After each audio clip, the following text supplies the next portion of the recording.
Today we are going to learn one of the most important verb, lagna. Hello everyone, my name is Sara and on this channel I teach Urdu as a second language. I teach Urdu with Pakistani dramas, pop songs or sometimes ghazals as well, and I also do stories and adab as well. But mostly I teach Urdu with grammar. If that sounds something you're into, please do subscribe. Today we are going to learn a verb, lagna.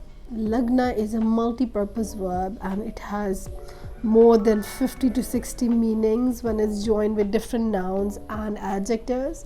Don't be baffled or confused.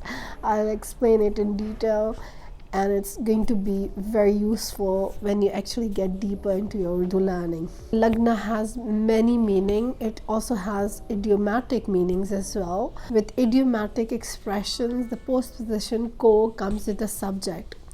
Today I'm not going to teach you idiomatic uses of lagna. I'm going to teach you some specific meanings which can be used with the subject may or a subject without postposition. So I'll divide it into 4 to 5 different meanings.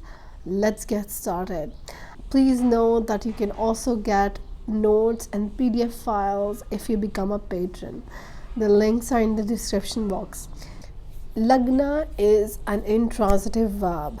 That means it does not require an object. The first meaning is connected to. It is adhered to or connected to. In that case, you'll use lagna as well. You're a bit confused, might be. Let's make a sample sentence and in that way you'll understand it a little bit better. For example, तार TV पर लगा है. तार TV पर लगा है. So let me show you. So for example, you can see this is a TV and this is a wire. Wire is tar and it's attached here in this box.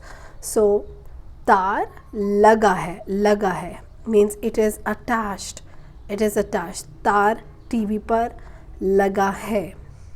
Tar is a wire. Tar is masculine, therefore we are using laga hai. It is a present perfect tense.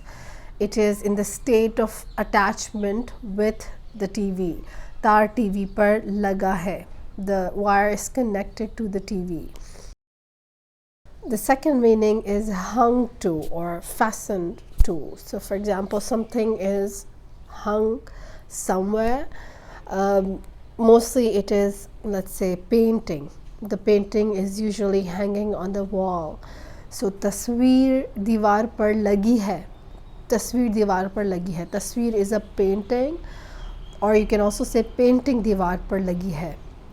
Painting दीवार पर लगी है. Let me show you. So for example, this is a painting. तस्वीर, दीवार is a wall. दीवार पर लगी है. It is hung to the wall. तस्वीर दीवार पर लगी है. You can use it for a clock as well. घड़ी दीवार पर लगी है. घड़ी दीवार पर लगी है. घड़ी is a watch. So घड़ी दीवार पर लगी है. घड़ी is feminine. Painting is also feminine. तस्वीर is also feminine. Therefore we are using लगी है. This is present perfect tense. Another meaning is stuck to or adhere to. So for example, let's say मेरी तस्वीर documents पर लगी है. मेरी तस्वीर डॉक्यूमेंट्स पे लगी है. डॉक्यूमेंट्स इस कागजात. सो मेरी तस्वीर, my picture, documents पर लगी है. That means my picture is attached to the documents. लगी है, तस्वीर is again feminine. मेरी तस्वीर documents पे या कागजात पे लगी है.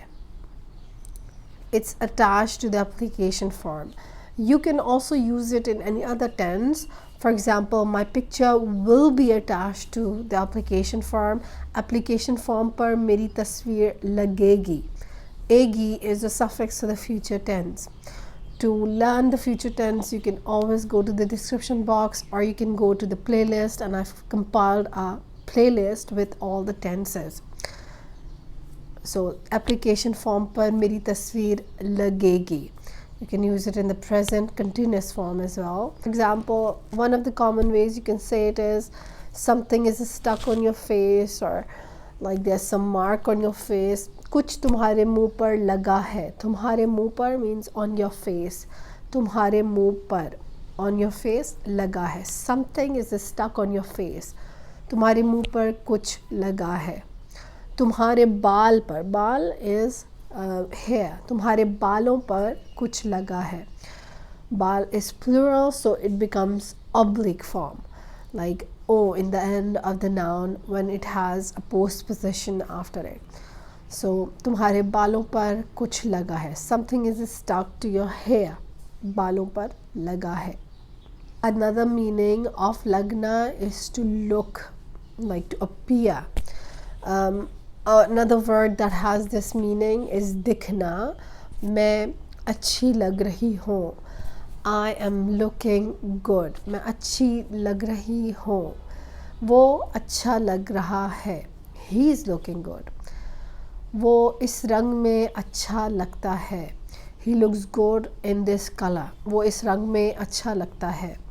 वो अपनी शादी पर अच्छी लगेगी. वो अपनी शादी पर अच्छी लगेगी. She will look good in her wedding. वो अपनी शादी पर अच्छी लगेगी. All of this you can see is very simple. The subject is not marked with anything. Pretty easy, standard conjugations. वो मोटी लग रही है. She's looking fat.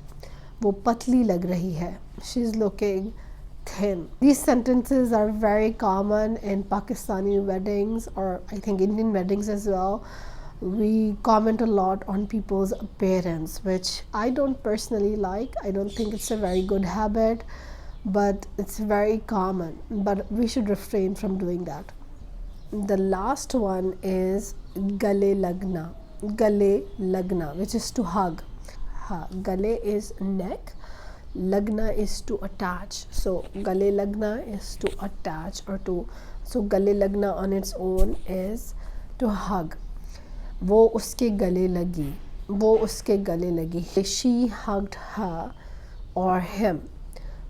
Uske is not telling us if the person, if the object is male or female, but the subject is female because the ending is lagi, therefore telling us that the subject is a female. वो उसके गले लगी. वो उसके गले लगा. He hugged her or him. वो उसके गले लगा. Did you learn anything from this video? If you have, comment down below. It would motivate me. Have a nice day, you guys. Khuda Hafiz.